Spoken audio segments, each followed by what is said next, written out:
Қайырлы таң деп айтайын десем, сағат 11 болды. Сәл жатыр.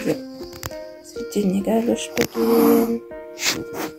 Кісі олай жатыр. Аяқ жастықта. Сол енді. Бізде бүгін дала осындай болып тұр. Алдында бірінші жаңбыр жауды, соң кеше түнде қар жауды. Короче, мынандай болып жатыр.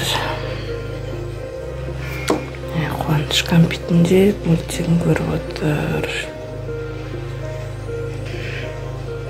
Мен әлі шашымды да жинамадым, жуынбадым. Сағат неше қазір айтамын. Ой, бұл сағат 1-ге 25 минут қалды.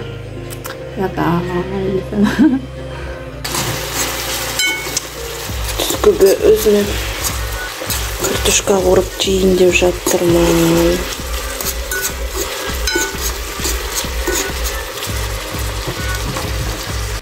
Өзім осылай сәбіз, помидор, сарымсақты көбірек салып ниетпен ұнатамын.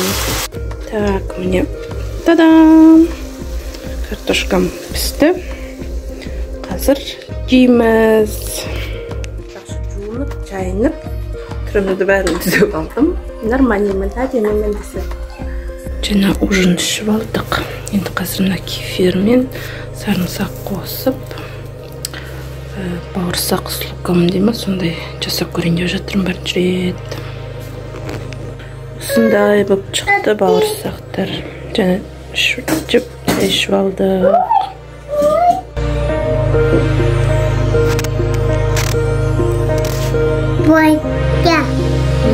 Бітті,